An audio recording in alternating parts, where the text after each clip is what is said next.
Hello, you golfing legends, and welcome back to another episode of the original Off Course. I'm your host, Dan Edwards, and joining me this week from Tour Edge is Mr. John Claffey and Mr. Matt Neely. Welcome back, gents. Hey, how's it going? Good to be on again. It's been way too long. Yeah, I was just thinking that myself. It's such an epic background there. It's good to have you on to talk about that. Yeah, for sure. Yeah, great to see you again, Dan. It's been a good year. What's going on up there at HQ? Everything going well this year? Nice and smooth?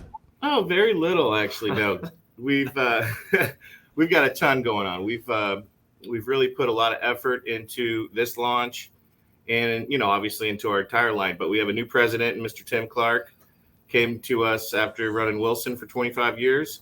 So David Glott, our new CEO, he was president before. He is now ascended to this chief executive officer role. He brought on Tim. We've got some more new additions coming, and new website, brand new exotics. We extended 723 life cycle from 12 months to 18 months. So it's been quite a while since we've had some ultra premium tour preferred stuff to talk about.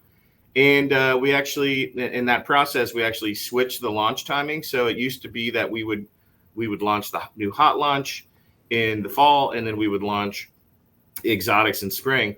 And we switched that. So now we're first instead of last, which has been a lot of fun for us to get out there and kind of have our share of voice right now and getting everybody buzzing about the new 725 stuff. It's really interesting timing. I believe it's 20 years of exotics this year, which you're sort of benchmarking with this release. That's got to be a huge part of the conversation over there. Is how do you set the tone for the next decade of exotics, right? Yeah, the exotics CB, which is now referred to as the CB1, came out in 2005. And that's when we really turned the golf world on its head and started paying attention to us, because we had all these players playing our fairways and hybrids on the big tour. Some of the top players in the world, including the number one at the time, Ryder Cups, all sorts of big stuff for no money whatsoever. It was just that we had a better club. And that's kind of changed the direction of Tour Edge forever. And to be at 20 years now is kind of mind blowing. Yeah. Crazy. Well, listen, I get the thrill or benefit of watching from the sidelines, just like a lot of golfers do, seeing the changes that go on in the industry.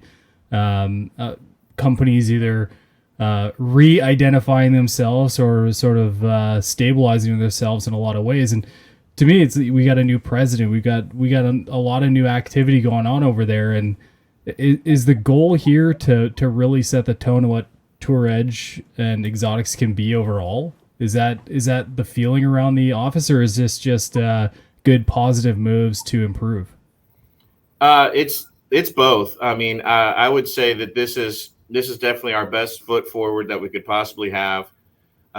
Tim is a leader. He's been through this before, and we had record sales during the pandemic. Just mind-blowing numbers from anything we had ever seen before. And when that party started dying a little bit, it was harder to look around and pick up right where we left off. So we decided that we needed to make some changes, and we did. And so far there's just a brand new energy here, and a whole new way of looking at our business. And it's I think it's exciting. Everybody here, everybody involved with the company, all of our partners. It's a great time to be at Tour Edge. Yeah, it's been a cool vibe the last 2 months. I definitely feels like a big change, but really good change. And I don't know, to answer your question a little bit, I don't think there's a full overhaul of anything we're doing. I think it's just kind of some tweaking and making the right product in the right places at the right price points across our whole line, exotics and hot launch. But it really all starts here. So with the exotic stuff. Yeah, I think I've always got the sense that you guys are very conscious on price and functionality in what you provide. It's certainly whether you go super high end with exotics, or you trying to, I guess, peel back some of the layers to make it really affordable and things like hot launch. I've always appreciated that, because it's different segments to support every type of golfer and, packing as much technology into each one that you possibly can without, costing the golfer more of that window shopping vibe rather than let's get in this club and have a lot of fun with it. I do have a secondary question to this, and this is something I've always wondered, and maybe you guys could give me a better sense of it. I know there's an inherent desire from a lot of the companies to be within a very small window, location-wise. And you guys operating up in Chicago, I feel like you sort of get to set your own tone to a lot of things. Do you feel like that exists in a way? And if you do you see that as a benefit to be more unique, or is it just a challenge? As you mentioned, we take pride in the fact that I believe that we service the entire spectrum of golfers out there better than anybody else, from your beginner all the way to the pro. Now, a lot of people try to pigeonhole us as a brand for older players, and the Champions Tour, maybe didn't help that, but that was the most cost efficient way to go out on a tour where contracts don't run everything, and guys are stuck in 14 club deals, where we could go out there and go head to head up against the big boys and prove our mettle and get, over 50 players choosing to play our driver, none of them paid, just get a ton of play out there in every category. So I think that's still our battle, is to win over the younger golfer.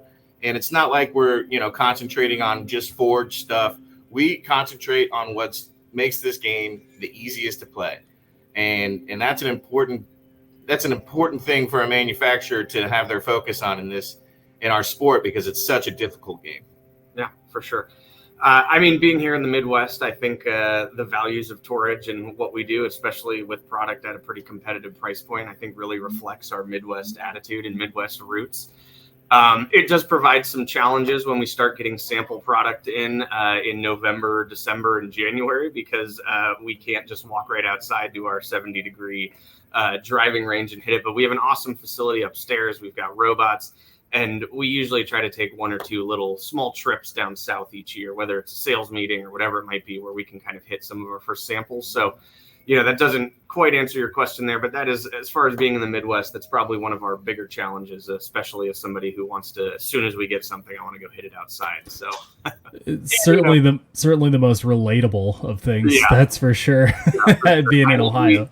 We are lucky to have a lot of driving ranges that have outdoor, indoor heated facilities where you can actually hit outside and see the ball, but it still is not quite the same, especially when there's a foot of snow on the ground. So, although we've been lucky the last 3 years to have like almost no snow, so I don't know what's going on with all that, but yeah, seasonality is a little different challenge, but we've got a ton of golfers in Chicago. We've got amazing golf courses here. So we're proud to be here and represent the Midwest. For sure. Yeah, you made an interesting point about there's a stigma to an older generation. And I look at it a little bit differently. I think once they get on the senior tour, the opportunity to be their own version of themselves. And respectfully, I've played with a number of advanced age gentlemen out there, and they're very particular about what they put in the bag, and whether that's something that's been there a long time or shifting to something new. There has to be a very good reason, and they're not going to be sold on it until the results are in what they see when they hit it. So, whether there's a stigma there, I think there should be also a perspective that there's a pretty big challenge in getting it in the hands of people who are older than, let's say, 30 or 40.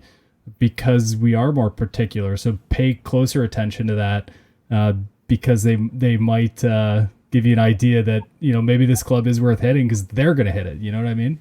Well, yeah. And every younger player out there seems to think that they should be playing what's on the big tour. By picking Champions, we were able to get C stuff in play and E stuff in play, because the swing speed differential. And so I think it's a little bit more relatable to, the majority of golfers. I think that's what Tour Edge is across the board, is that we're a more relatable company to what you actually need in your bag, despite what your brain may be telling you. Well, let's break down 725 a little bit. There's some big stuff going on. And what is the primary focus right now? What's the big storyline right out of the gate from a new release for you? Well, 10K, we got into that whole deal. Matt can really tell you about what 10K is. Some people will be happy to know. I think you're one of them, Dan. Ridgeback is still on the product as far as Ridgeback 360, but the spine through the crown is gone. We've got a super clean matte look. And speaking of Matt, tell them what 10K is all about, our version. Yeah, so 10K obviously been a pretty big buzzword in golf for the last, 2 years, 3 years, 1 year, whatever it's been. Lots of chatter about it. But, we obviously, we have designed product in the past that has gotten incredibly close to 10K, but we weren't really trying to. So like our E723 driver was within a stone's throw of 10K. So with that in mind, and being, I think, great from a marketing standpoint, but as well as a performance standpoint to really get us to that envelope, that was kind of one of the big focuses with E725 in comparison to E723. So we had to enlarge our head shape a little bit. We had to give a little bit more room out on that perimeter, because basically to get to that really high MOI, we're basically trying to pull as much weight away from the center of gravity. So the further away from the center of gravity that the weight is, the higher we can get the MOI. Now, in MOI, we typically in golf have only been talking about MOI in one direction. That's where we have a USGA limit of 5,900. And that's kind of the resistance to twisting in the heel toe direction. That's kind of what we've talked about for MOI for the last, since the advent of square drivers, where the USGA kind of had to go and set that limit, I think in 2006. But with 10K, we're also talking about the MOI in the up and down direction. So, we're kind of taking this from a full face forgiveness standpoint. When we talked about MOI, we were kind of only talking about the heel and toe forgiveness. Now we're talking about it kind of holistically as, adding in the up and down forgiveness. So, of course, the higher MOI, the more resistance to twisting. That's going to increase ball speed on off-center hits, and that's really what we're talking about with high MOI. We're just trying to preserve as much ball speed and energy as we can on those off-center hits. So that was kind of one of the big challenges and the big reason why we're trying to get to that 10,000 MOI number. Now, it is just a number. It's great for marketing, but it is very important. Basically, the higher, and we've seen it in our testing, we run full face tests against all the competitors, against our stuff, and we just see a lower decrease in ball speed as we go across the face, the higher our total combined MOI is. So it's been really helpful from a forgiveness standpoint. And I think out in the field already, we're already hearing a lot of really good feedback as far as our forgiveness on the product. And so that's just been huge. Really, really good. What's it like challenging those limits? I mean, we've seen, you mentioned heel to toe and then talked about a more vertical conversation. What is it like pulling back the layers year over year and figuring out that, when you're looking at A plus B equals C, but then you realize A plus B equals C minus D type of thing? Like, there's so much more to it as you slowly figure it out. Where's the challenge lie? What's too much in that case? Yeah, for sure. And I mean, it is a big challenge because every lever we pull in one direction may have an adverse effect somewhere else. So in the past, our big challenge as we increase MOI a lot has been getting too much spin. And so we have to be really cognizant of where we put our center of gravity location in combination with that super high MOI. Because in the past, kind of to get to really high MOI, we'd have to pull the center of gravity really, really far back. And then you just have to be really careful with how high or low it gets. Because, if it just ends up a tad too high or a tad too low, that's where those super high MOI clubs just end up being spin monsters. The ones from the past were just, they would spin a ton. And while they may go very, very straight, they just weren't going very far. So that's kind of the biggest challenge as we try to really pull on that MOI lever to get us there. But we kind of just found through testing just the exact right spot. So, we, during our testing process, we're bringing in 5, 6, 7 different models that are all basically the same model, just with slight tweaks in either weight location, ribbing location, face design, whatever it may be. So it ends up being, we have 3, 4, 5, 6 different levers we're kind of pulling all at the same time. And we really have to narrow in on which one of those options is the one that's going to get us exactly where we need to be. Now, the robot and our kind of internal player testing has just been huge in that, because we really kind of have great baselines. Like, we know that when we hit something on the robot and it does this, we know that's a good thing or a bad thing. And that gives us a great piece of feedback. Like, okay, for our next revision, for our round 2 samples, for our round 3 samples, this is what we need to do to get the product exactly where we need to go. Now, that was also one of the awesome benefits of us having, I guess, an extra 6 months. It's one of the benefits and curses is that, the product's really close and it's ready to go, but it's like, all right, well, we've got 6 months left. So let's make it better, which is really cool from an engineering standpoint. But also, we're like, okay, well, we're ready, but now what else can we do? And that's one of the cool aspects of having that extra time. We were really able to get almost a full tour product cycle with I'm not sure how many of the listeners know this, but we basically kind of launched our 725 product out on tour in January as C Proto and E Proto. And we just kept it super blank, super clean. We put almost no branding on the product, but it gave us a great opportunity to get the product out on tour and do some real life testing, find out what the guys like, what they didn't. At that point, we weren't sure if we were going to get rid of the Ridgeback or not. But pretty much as soon as the guys saw the first parts that didn't have a big ridge going down the center, they were like, wow, this looks really good. So now we still are calling out Ridgeback as a tech because we kind of do it a little bit under the hood towards the front of the face. That was kind of one of my big battles with marketing. I've wanted to get rid of the ridge for a little while because we found that it works. It really does a lot, but we found other ways to do it. But from a marketing standpoint, visible tech is also a really, really good thing. But that ridge was just adding an extra 3-4 grams really high, which kind of was pulling our center of gravity up. And that was one of the, kind of referring back to our levers. That was one of the things we wanted to change. We wanted to get the center of gravity a little bit lower, and getting rid of that ridge on the crown was really helpful to do that. Well, and now it's cascaded down to hot launch. Yep. It's a perfect technology for that segment. And yeah, when we brought out the protos to tour, it's not like we were even attempting to get guys in play. We really just wanted feedback, but we got almost immediately got 8 guys in play with driver. We had over 16 different players put in the fairways and hybrids. So it was our number 1 played driver on the year. It was our number 1 played fairway on the year. So just kind of blew us away with, these clubs going right into play and helping guys make a living out there. So it was a really cool experience because it's the first time ever that we brought a product out as a prototype to the tour without launching it first. So it was a different experience for us for sure. You mentioned Ridgeback, and I think that's such an interesting point to be made, that you didn't want to get rid of it, but you refined it. And I've seen a fair bit of this lately in the industry where companies have these great ideas, but then they find ways to improve on those ideas, and while maintaining the same sort of concept that existed to support it. So, I think one of the biggest challenges, I'm a believer in technology. I love it when you guys create and come up with these unique ways to do it, especially when it's different from everyone else. I'm a huge fan of that. What I don't love is when people come back and say, oh, they got rid of that, so clearly it didn't do much. But then you really take a look and you're like, no, they made it better. And they found ways to improve on that. That's got to be a really hard thing, especially on the marketing side.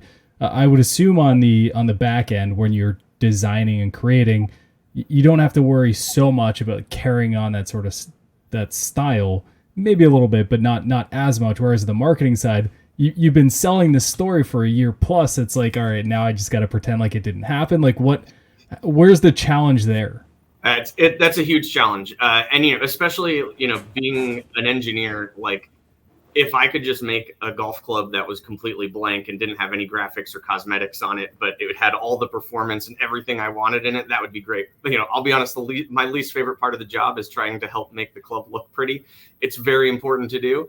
But, if I could just give you all the technology and like a little blank model, that's what I'm initially doing. And that's what we internally are doing in the CAD. We're kind of going at it from the most simple standpoint to achieve the goals that we have. And so those are fine-tuned tweaks. But throughout that way, we just have to work very closely with marketing, because we can make an incredible product, but if it doesn't have features that we can market and advertise, then that also becomes a challenge as well. Yeah, no, it's by no means was Ridgeback's the spine a flop. It was quite successful. set us apart in the marketplace. Showed people that may think that we're just followers, that we're, we can lead with a new idea. That's why we brought it to Hot Launch, because a lot of people love it. And some people are upset that it's not on the new 725 stuff.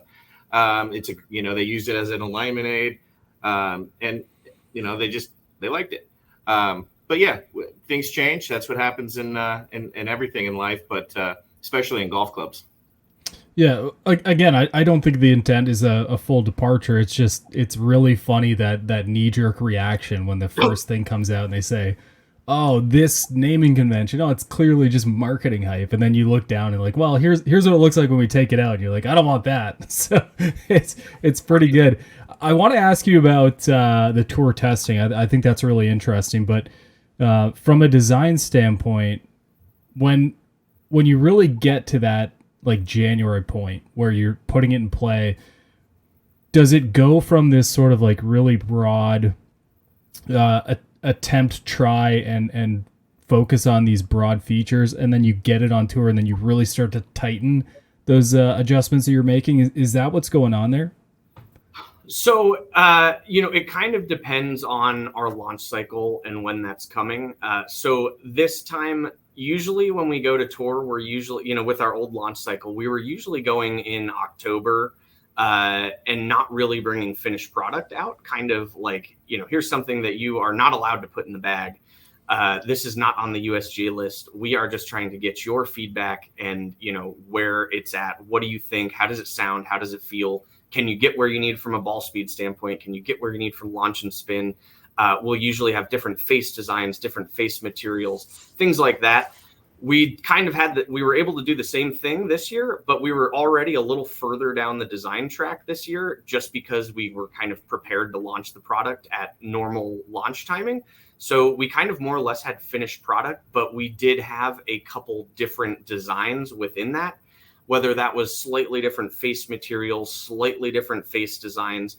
So they were very minor tweaks that we were kind of able to take advantage of, from the player feedback. But it was really easy, and we had 3 different face designs at that point when we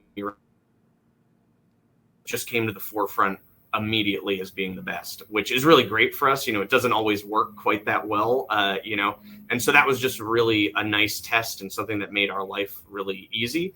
And so, it kind of depends at where the product is in the life cycle of if it's going to be big tweaks, if we're just showing a true prototype, or if these are going to be kind of behind the scene tweaks like the guys won't even notice. So, yeah, Dave and Matt have done a great job at bringing all new tech into the 725. The sliding track from 723 was replaced with weight ports that was much easier to use and even more effective as far as, your plus minus that you're going to get and the adjustability. We still have the front and back weighting system, but they made these little weight caves and ports back here. So they were able to go to the players and say, hey, brand new stuff here, brand new tech. Same thing with Diamond Face. I think you even had some product at first that had the old Diamond Face and the new Diamond Face. Yep. You were able to see the difference.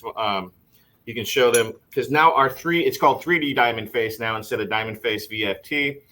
3D Diamond Face is because we now have protruding diamonds that actually have some probably a little tough to see on the camera here. So this is the new Diamond Face. So you can tell they actually kind of look like little pyramids. So here's the old one. They were kind of just flat little diamonds or diamonds or rhombuses, whatever you want to call them. They're maybe not officially diamonds. Some of them are maybe more rhombi-like, but that rhombus face didn't sound quite as good. I tried for that, but that's why I'm an engineer.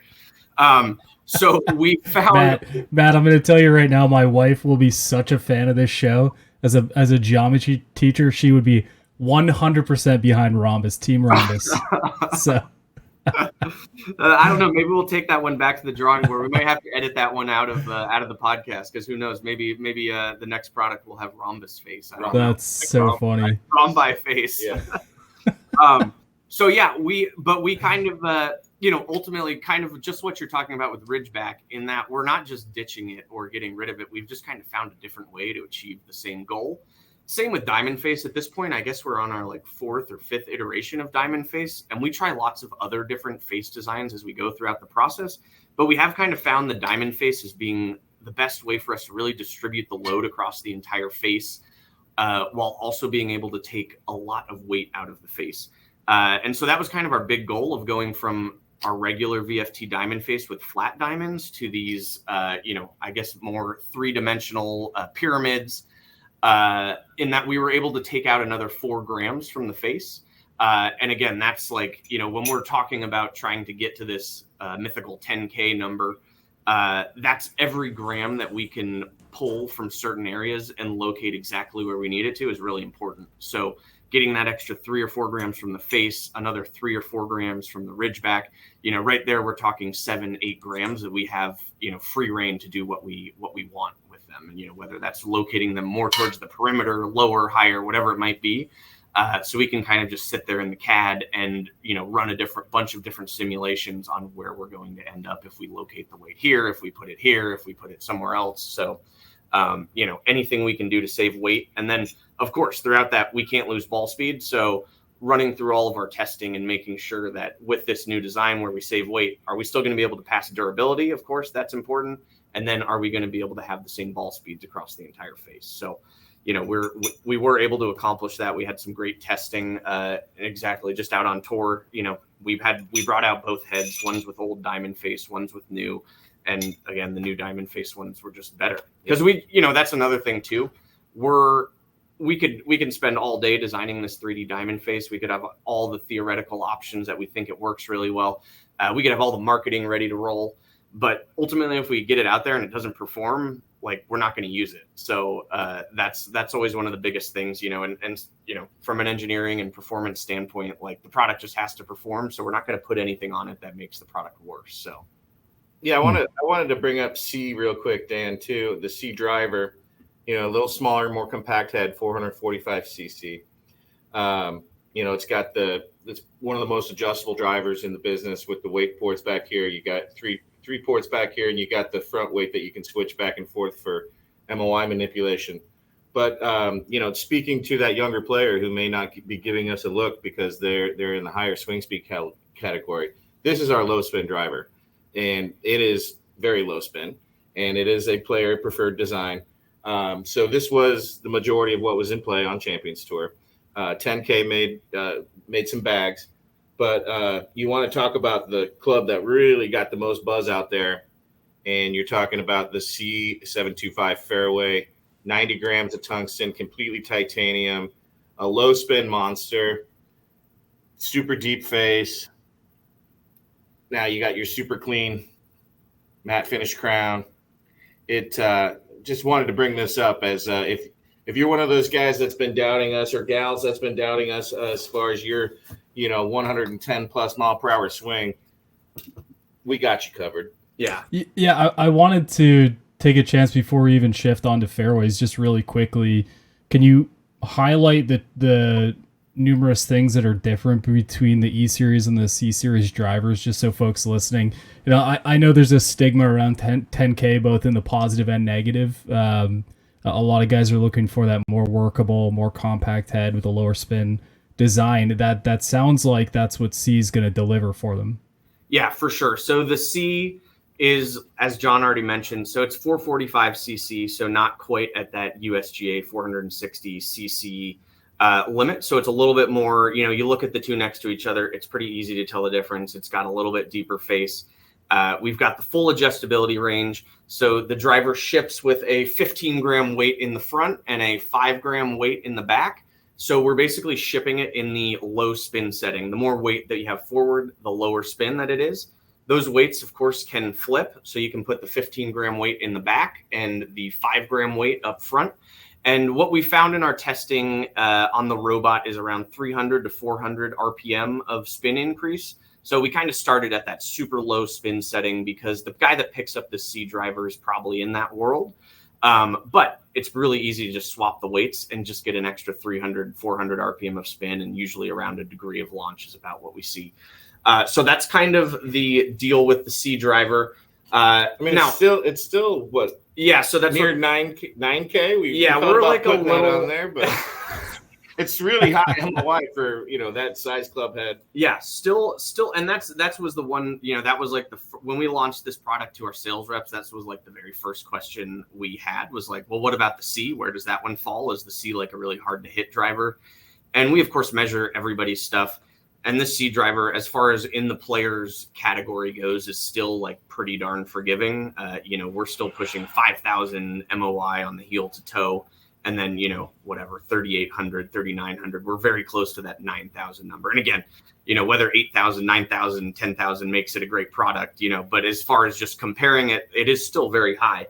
But then, yes, so then in the E driver, we just have the weight in the back. It's an 18-gram weight in the back, adjustable heel to toe, nothing in the front. So it's nice and clean there in the front.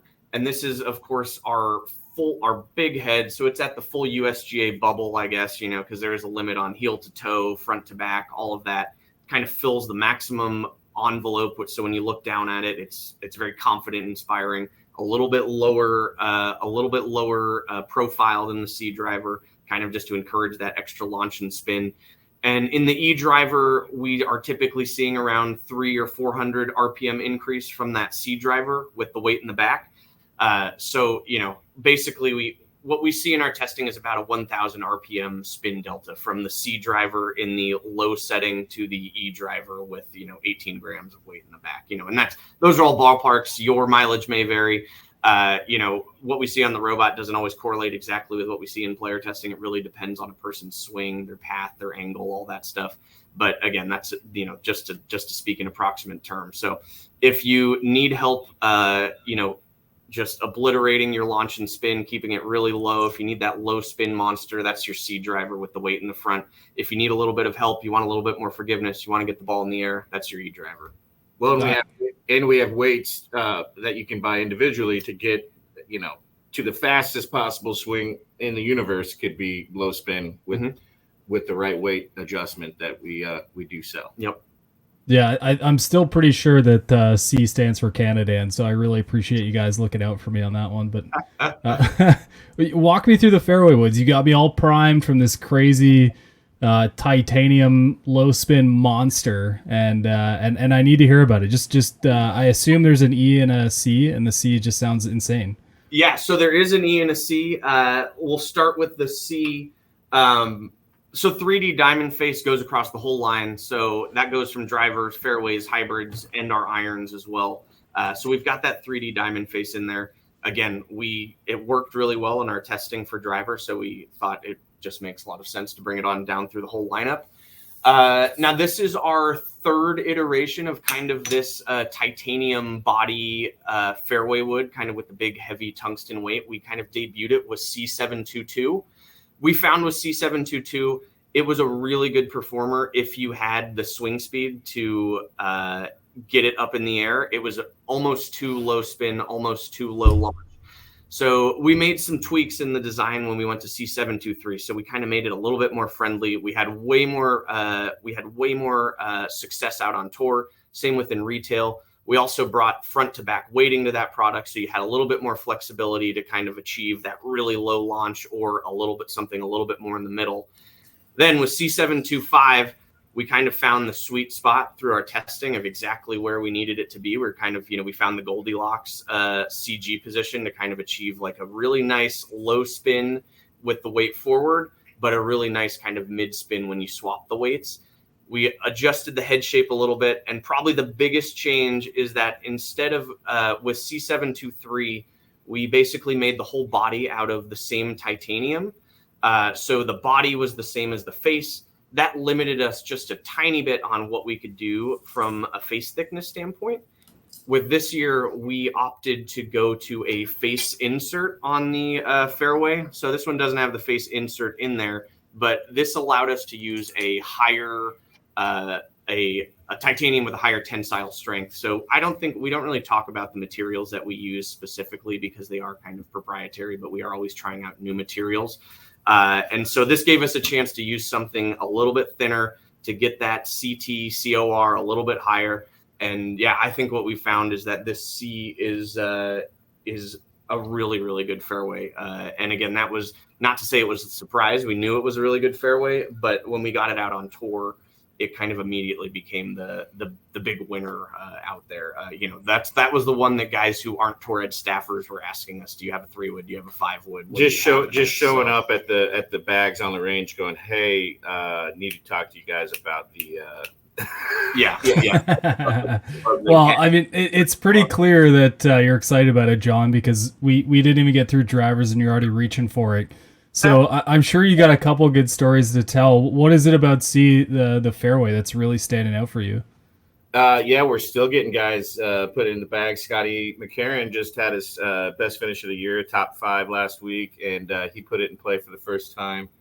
I think the biggest thing is they're amazed at that it's the launch. I think it's exactly the flight of the ball, because it's low spin, but it's also getting the airborne pretty easily. So, it's taking cues from 723 with that 90 grams and, the tungsten plug and the 15 gram weight and everything else. But I think also the sound has been the real winner.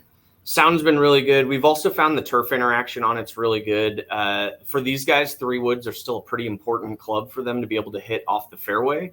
Whereas I think out on the main tour, you're kind of seeing 3-woods as basically being like a backup tee club. They, that's why 5-woods, 7-woods, even 9-woods out on tour are becoming a little bit more popular, because, they don't have a 3-wood that they can hit off the ground. It's basically like their second driver.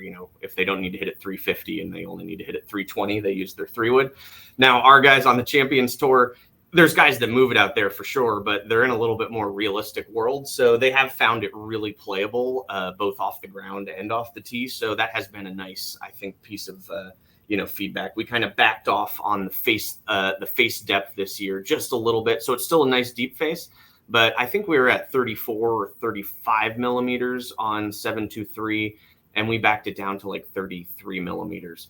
And again, those numbers might not mean anything, but then on our E fairway, we're at like 30 millimeters, 29 millimeters. That's what we would put a shallow face fairway would, kind of that 30, which, perhaps leads us right to E. So E, again, just like the driver, the E is kind of, if you look down at the E versus the C, you'll see a lot more of the head on E. It's got a lot more confidence inspiring face, but it's a little bit shallower. So we kind of just designed this to be, get you an extra 1.5 degrees of launch. We make the lofts. We've got a 16.5 degree that's super popular in this 3-wood, just because, there's just those people that are just looking for that little bit extra launch in there. And that's kind of, where we designed that E fairway. Carbon crown. It's also got 3D diamond face. But it's not made from titanium. It's stainless steel with a high-strength stainless steel face insert. But just great sound and feel. And we have had a couple of those in play on tour as well. So, it's not, the C's not the only one. It's interesting to me. Well, I have 2 pieces of feedback as I casually sit here and enjoy John's show and tell. I'm loving that 100%. But on the website, I'm looking at the fairways beside the hybrids, and there's some really impressive similarities between the two. And it's something that resonates from conversations I've had with golfers all throughout this year, which is, number 1, should I play a hybrid or a fairway wood in this slot? And number 2, why do they have to be so different? So I'm really curious, was a lot of thought put into that? Let's try and connect the dots between these two and really allow golfers to get creative rather than lean toward a design feature or a style that they prefer just because it's different. Yeah, for sure. I mean, it's been really interesting in the last 3 or 4 years to see kind of what's happened to the hybrid. So I'm a former Adams alum, so I'm hybrids to the bone. That's what I was raised in golf on, was the hybrid. And so it's a little bit sad just to see and just from sales numbers across the industry, like hybrids are really out of vogue. Like they really have lost popularity. Because I think folks, we've been able to make our 5s and 7 woods almost as easy to hit out of, tough lies as hybrids. So it's it almost comes down to a player preference standpoint. Like still, I personally cannot look at like a a fairway wood with 20 degrees of loft. I have tried multiple times. So I'm a hybrid guy through and through. I play our C hybrid and our E hybrid in different spots. I play our C fairway wood, but I have just not been able to get. So I think a lot of it is really just making, different options for folks that like, I'm just not comfortable playing this 18-degree club at 43 inches or whatever the stock length is. I prefer my hybrid at 41 and a half in that slot. It's just what I'm used to. That's my personal preference. So I don't know, that maybe doesn't answer your question, but I think we've gotten where the performance on the two can be pretty similar as far as launch and spin goes, as well as the performance out of the turf. It kind of comes down to a preference thing of what you like looking at. Yeah, and I cut my teeth at Stoner Tech in the Kent, so we're good. Yeah, you're Kent versus Adams right here. So I'm also a hybrid guy, but I think the market trend has slowly creeped into my brain, and my favorite club in the bag is the new 7257 wood. So, and I think it's kind of it's almost forced us to rethink how we design fairway woods, that folks are looking to do different things with it than maybe they used to. Like, it's really trying to be that a club that you hit into greens more than just a tee club. So it has the hybrid going slightly, a little bit out of vogue a little bit in the world has kind of forced us to rethink how we market and sell and design our fairway woods. So, yeah, I think in a roundabout way, you did answer the question, which just is a personal preference thing. I mean, we started with, we're seeing more of that activity out there, and you both mentioned you had a preference, but have slowly shifted to something a hair different than what you're used to. Now, I'm the guy, listen, I'm a long iron or utility guy, so you're talking 20 degrees, and I'm salivating for the next 4 or 3 iron I get to hit. So, it's getting kind of weird there, but I think it is a nice segue into the new irons, because we do have a new look here for the 725s. There are, I believe, 3 irons in the line. Yep. Yes, there are 3 irons in the line. I'll let Clash continue to hand modeling. He's a pro at it, and I think he got a manicure. So where do we start here? We go with C first. Let's start with C and E. Talk about those a little bit. So the C and E, we've had those irons in the lineup for the last 3 years. So starting with C, we get really good feedback on C. We tweak it every year. It's a really nice, that we put it in that player's distance category. But each year we think it's going to do well on tour, but we just kind of immediately get the feedback that it's still a little too big. It's still a little bit too clunky.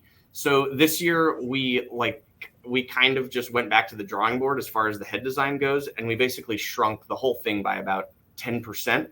And this is the first year that kind of in our first go of showing it out on tour, we've got guys that are really interested in getting one of these sets in the bag once they're ready to be out there. So it's pretty late in the season, so none of the guys are really trying to change any equipment right now. But I think next year we're going to see a few of these sets in play. That C iron is kind of our super high tech iron. So it's got a cast body with a super high strength miraging steel face that's welded on, and then it's all filled with our VibraCore material. So it's really nice sound, really nice feel on that C iron, and just it is a really nice player's distance iron. Then we've got our E iron, and that's kind of our up the gut game improvement iron. Now, stepping a little bit forward to, we're introducing an X iron this year, which is our super game improvement. In the past, we've kind of tried to toe the line between super game improvement and game improvement with our E iron. Introducing X kind of allowed us to go and refine the shaping and design of this E iron a little bit more. So it's still really forgiving. It's still quite, it looks very forgiving. It looks very friendly, but we were able to make a couple tweaks to it, including, making the sole thickness just a little bit thinner, the top line just a little bit thinner, just a little bit less offset to really give it like a nice look where it's not a game improvement iron that you're going to look at, if you're a higher handicapper who still wants to look at something nice, you're not going to look down at this and be like, ooh, that's woof. It's actually a really nice, clean looking iron. So the E725 iron turned out really, really nice this year. I love this the new badge. Yeah, so we've got new badge. It's with carbon fiber and TPU in there. We call it a badge cap, so it kind of just goes on there. It gives the iron. It basically kind of makes it like a hollow iron. So really nice sound and feel. We fill it with VibraCore. We fill the sole up with VibraCore on that iron. So just really solid game improvement and player's distance iron. And then new to the category is our X725 iron. My new iron set. Yeah, Claff. I'm the first human to put this into play, and it was so much fun to hit. Yeah, I could not get over it. Like, I can't wait to go out and play again because my new irons are just awesome to hit. Yeah, I mean, it's maybe a little bit tough to see in the picture here, but this is the E iron and this is the X. And you can kind of just see, looking at them face on, that we kind of in this X iron, we're going for that like almost rectangular hockey stick type of shape. We've made it really shallow. So kind of similar to what we do with the rest of E, you know, it's all very shallow faces just to help encourage getting the center of gravity really low so we can increase that launch and spin. The top line's very thick on this guy. The sole's very wide. It's just a really easy and fun to hit iron. You know, we make the lofts a little bit higher than our E-irons because we're not necessarily trying to win any distance battles with this product. We're just trying to get a product that the average golfer can hit and get up in the air. So I think this one's going to be a really nice seller and is going to surprise some people. And we just went for that super clean look on it as well, so it wouldn't scare anybody. Yep. But I don't know. C, E, and X. So we like to say around here internally, sex sells.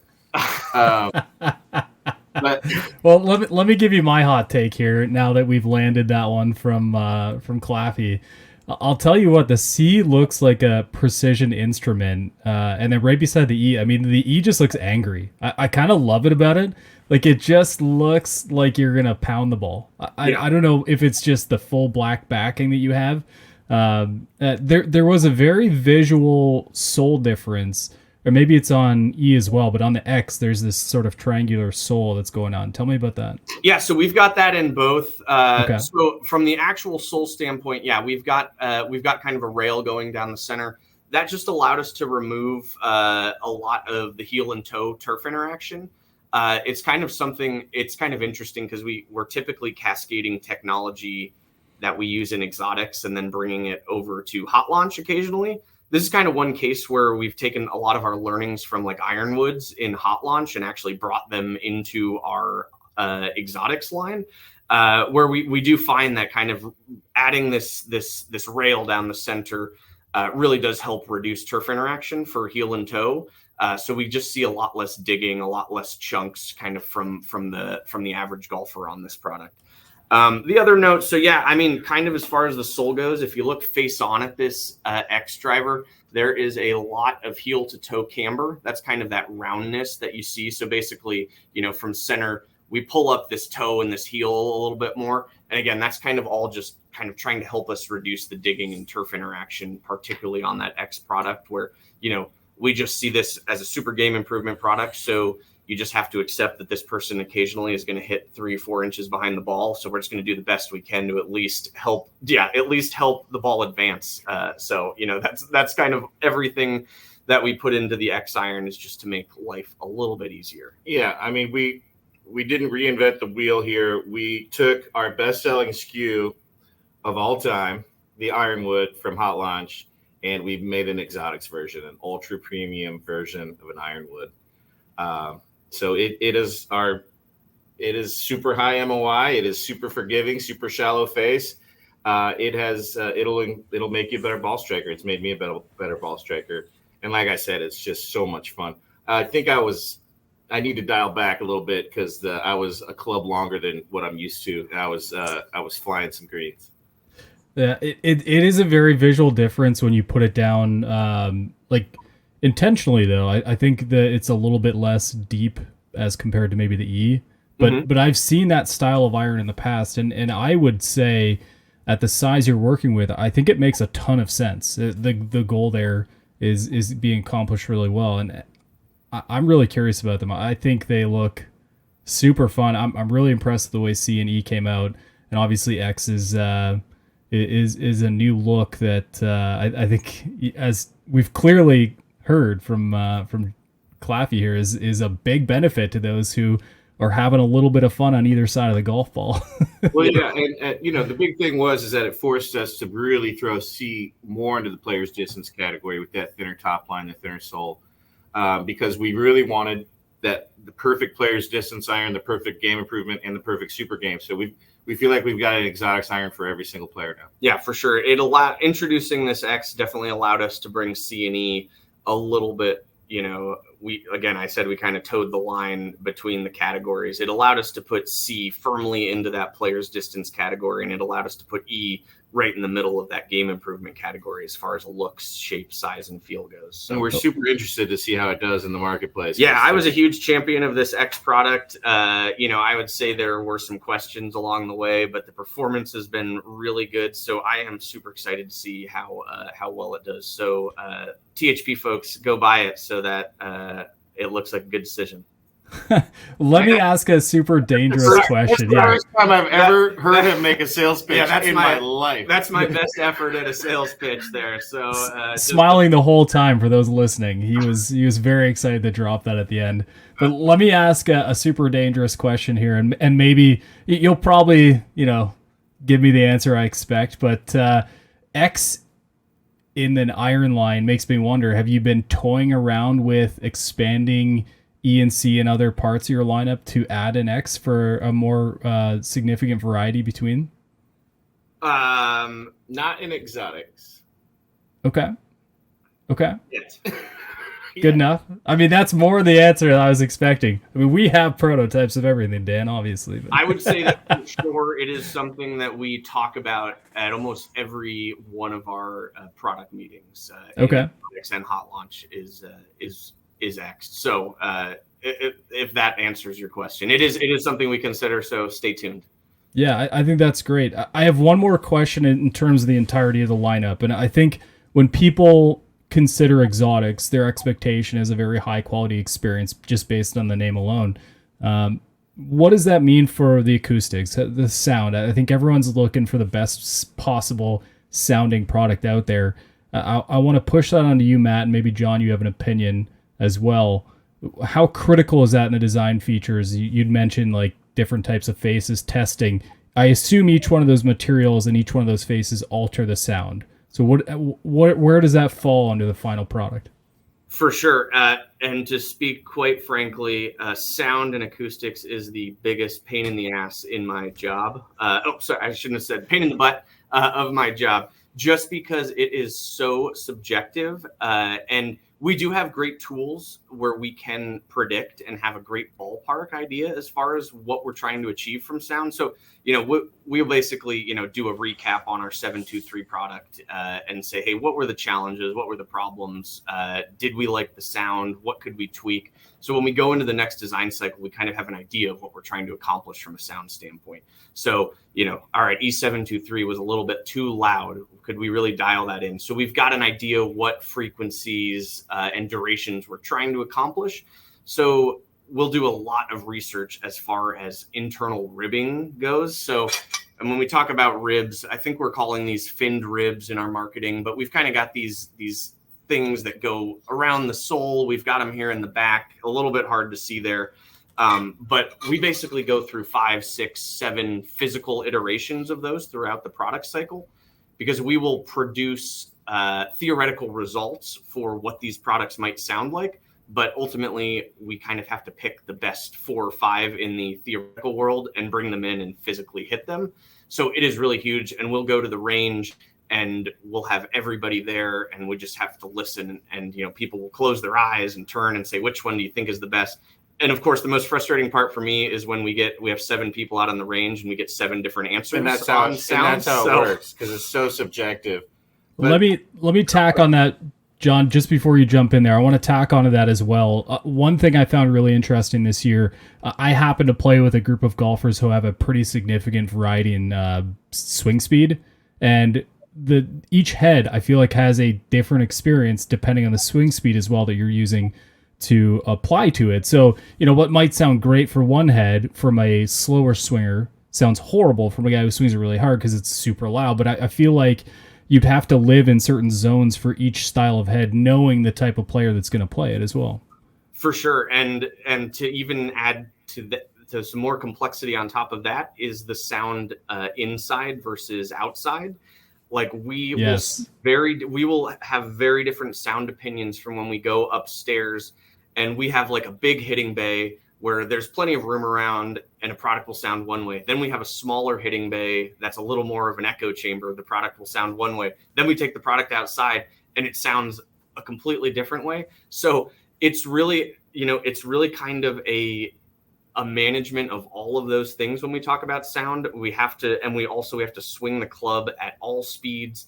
To your exact point, though, like we're not going out and we're not that worried about how a C driver sounds when somebody's swinging 70 miles per hour. But if we're looking at an E hot launch driver that is kind of designed for lower swing speeds, we're going out there and poking it at 60 miles per hour just to make sure that it, sounds good. Because if you quiet a club too much at those low swing speeds, it won't even like activate, I guess you might call it, where it really totally dead. So now to answer your original question, and instead of me just lamenting about how much I hate sound and acoustics, we wanted to quiet these products down a little bit more. I think 723, both products were pretty good, particularly C. I think we had some feedback on E723 that it was a little bit too loud. It's one of those things that you don't notice until, a lot of times you go play with somebody who's got an E driver. I'm like, oh, wow, that is a little bit too loud. This year's E725 driver, that was one of the first things we heard feedback on tour, was that this thing is like one of the best sounding drivers we've made. C's still really good as well, but I think the E725 driver sounds absolutely spectacular. So I think... Yeah, I wanted to just compliment Matt and David and all the entire R&D team on where we landed with the sound, because I feel like we have found our unique signature in sound, because it's not too muted, it's not too loud, it's that kind of perfect in between. And I think we've actually surpassed some of the other the big boys with higher price tags in this arena because of it. Yeah, I assumed, John, your perspective might be a hair different because it's not as finicky for you. You're more sort of dealing with it on the back end from a sound perspective. And it's one of those like final things that people experience before they decide, like, is this what I want to play with? And hear every time I go and play golf. Do you think your perspective aligns completely with what the guys are doing in the build room, or is it a hair different for you?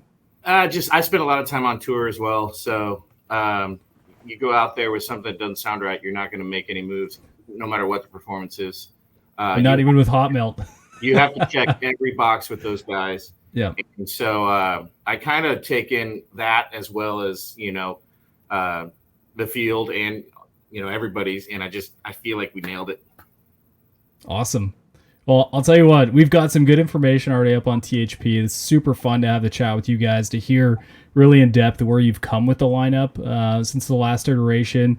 It sounds like you're really excited about it, which means I'm excited about it, which is good. You're going to have your club soon. We're waiting on JB to give us the list. The big list, yeah. Guys, any final thoughts for THPers before we wrap it up today? I'll let Matt finish with another sales pitch. Oh, no, I've got nothing. All I'll say is the THP is my favorite forum to go on after we launch a product, because the comments are all either very constructive or very kind. And not to say that I only want to hear positive feedback, but maybe some other places people can be just very rude. So that's just a thank you to all the THPers out there. I think that they're the most polite and kind and thoughtful, communicative community. Yes, great community. So pre-sales 10/15, shipping November 1. Yeah, I'll echo that a little bit, and I think that the constructive perspective of THPers is great, because we have every type of golfer on there willing to try just about everything to find that perfect solution. Now, don't get me wrong, gentlemen. It doesn't mean they're done once they found it. We're psychopaths, no different than everyone else. We are the lunatic fringe. But, it's one of my favorite things to go and see the reaction as people go and hit it for themselves. It has become a very fun component of my day-to-day, is to see them react and to have you guys come in and react with us. So, yeah, it's one of the few places we can go on media launch day and go, look at this great feedback. Look how much there of it there is, because everybody's just so active. Great. Well, gentlemen, thank you so much. And folks, if you're out there playing golf this weekend, have a great time. You can't get them this weekend. Well, you might be. I don't know when the show's going live, but go check out the new Tour Edge Exotics lineup. It looks really awesome. It sounds like there's a whole new product in X Series that Jon believes you should definitely go hit, and Matt believes you should definitely go buy. So we got a perfect pair here.